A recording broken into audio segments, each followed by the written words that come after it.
Welcome to That Weird Friend podcast. I'm your host, Ariana Kaminsky, and if you're weird, I hope you'll be my friend. Today, I am going to be doing something kind of different, but I'm excited for it. I'm going to be reading a letter that I wrote to myself during senior year of high school, and it was mailed to me during the summer, but I put it at the bottom of my drawer because I tried reading it and it was too much to digest. So I wrote it to myself senior year of high school, and then 5 years later the school mailed it to us, and it was kind of supposed to be written about what you think you'd be doing 5 years later. And during this time that I wrote it, I was dealing with my concussion, and everything kind of was pretty dark in my life. It was really hard time with a lot of pain. It was hard to read or try to I haven't read it fully yet, but I did glance at it, and it was hard to look at to see how much has happened that I predicted would happen and how much hasn't happened, because now I'm dealing with long COVID again, which brings me back to a lot of the concussion symptoms. So it's exciting to read, but then also kind of sad, since a lot of things haven't changed because of my new circumstances that I'm dealing with. But I think it's going to be interesting to read, and I haven't read it fully. Like I said, all I did was scan it. So this is going to be the first time of me reading the letter. It's been in the bottom of my drawer. I've been avoiding looking at it, but I decided it's time to actually read it, because I think I'll get something out of it. So I'm going to read the letter without commenting on it. So everything I say is going to be exactly what I wrote in the letter, and then once it's over, then I'll comment on it and tell you how it made me feel, and some reflections on it. Since I wrote this during high school, so much has changed since then. There's probably things that I said that were stupid and things that have completely changed in my mind since then, but some things probably have stayed the same. I probably did make a lot of stupid jokes that I probably will laugh at. So I'm excited to have you hear me read this letter. You'll probably get a better insight on who I am as a person and my likes and dislikes and just my humor. So let me start reading, and hopefully I don't cry. So now I'm going to take it out of the letter, the envelope. Some ASMR here. Okay. I'm going to warn you, this is 2 pages front and back. Please note that the pages are not lined. They're unlined printer paper, so it might be a little hard to follow along, but okay, I'll figure this out. Okay. Let's begin. Dear future self, hopefully by now all of your concussion symptoms have gone away and you're back to the normal life you missed. Never forget to appreciate the little things in life, from hanging out with friends to going to the movies, because you missed those things a lot when you were sick, and now hopefully you can go out and do whatever makes you happy. Maybe you've gone to Hawaii, or maybe you've just stayed in New Jersey, but hopefully you never forget your dreams to travel, explore, and learn. I know you, and I trust that you will always be eager to learn something new anywhere and anytime. Maybe you've got a Volkswagen van. Probably not. Maybe you've went to college and graduated. But if not, I am completely okay with it.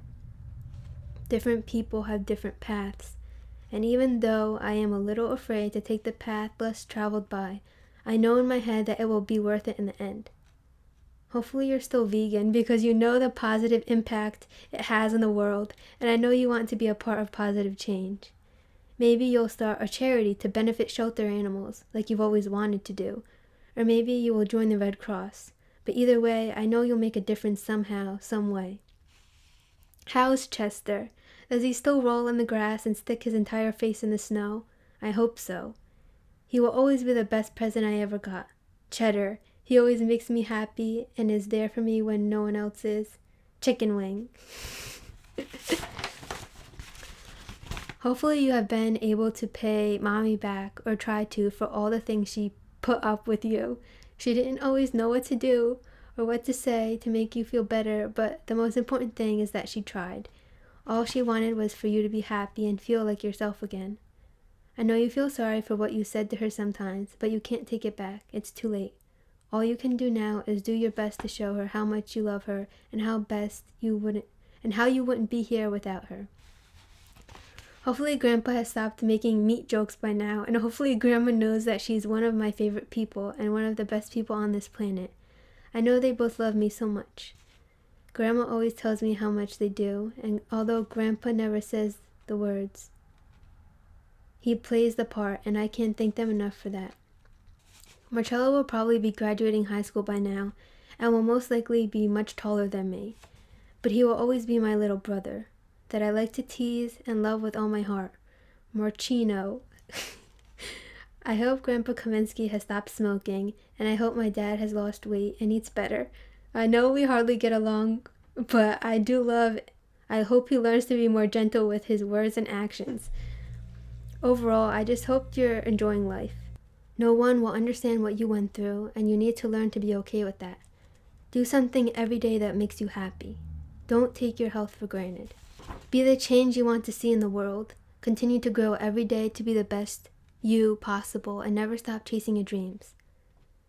This is a quote from Confucius. It does not matter how slowly you go as long as you do not stop.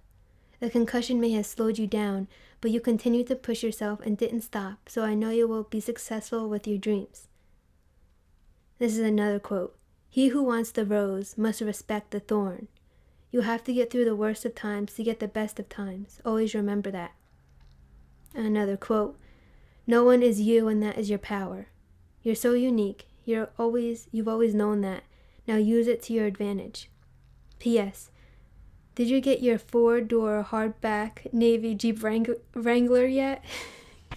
Another quote. What you feel is your insecurity is usually your strength. Another quote. One way to get the most out of life is to look upon it as an adventure. And then I listed some friends that I had at the time of writing this, and my favorite person at the time of writing this. And I wrote PSS. You're a strong person, stronger than you know. You can do anything that you put your mind to. You can make pigs fly if you wanted. PSSS. I know Mima is with me and wants the best for me. I know if she were alive, she would send us hundreds of Chinese remedies for a concussion in hopes they would make me feel better. PSSSS. Does Chester still bark at the mailman and anyone who walks by your house? Or has he learned not to do that anymore? Hopefully he doesn't chase the bunnies in our backyard anymore, but hopefully he does jump for joy every time you come home to him. Never forget the people who helped you in your worst times. PSSSSS.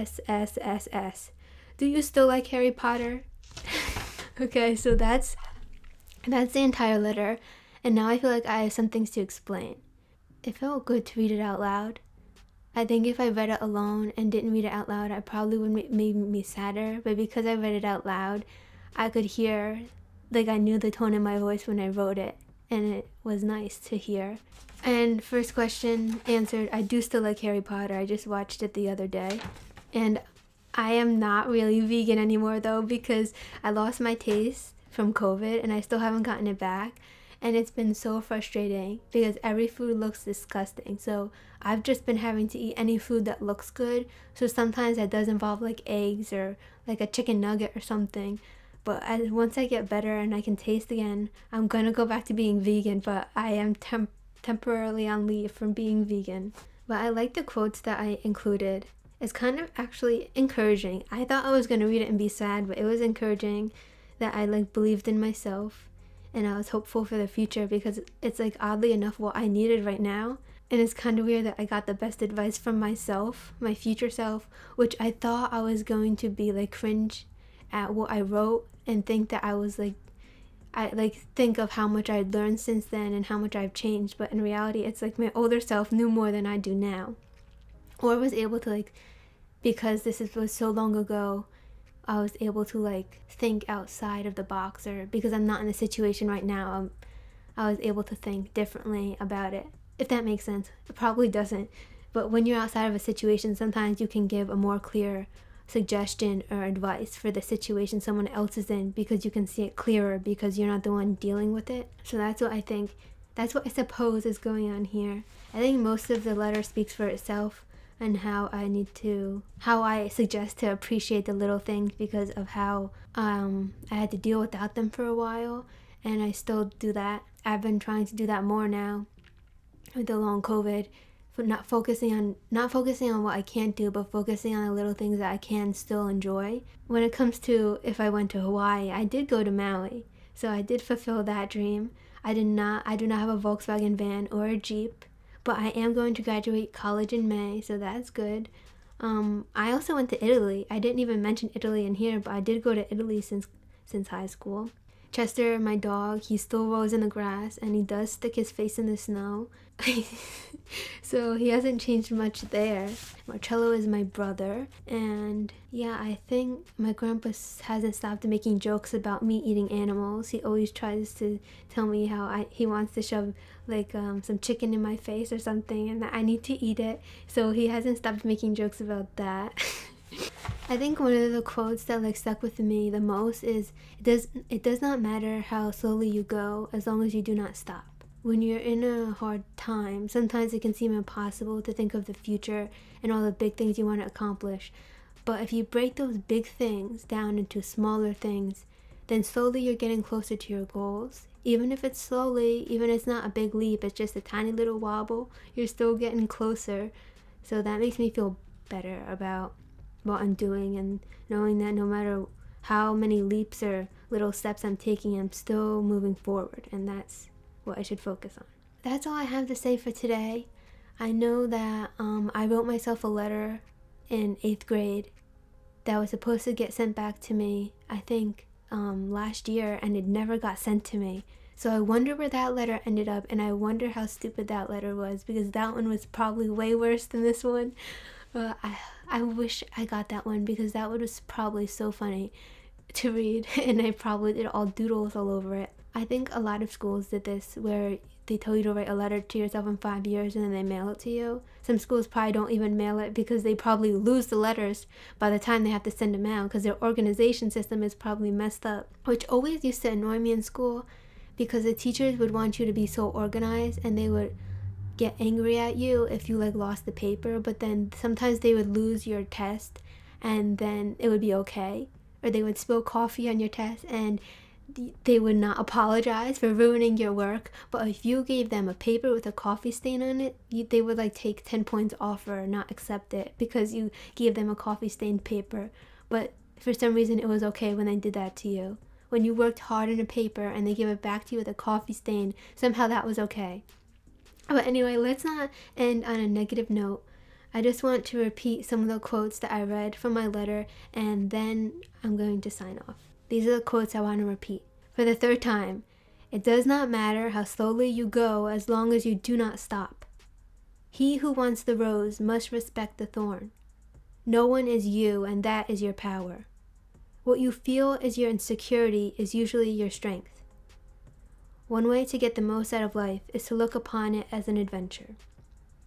None of those quotes I came up with. I'm sure brilliant people came up with them, and I give full credit to them.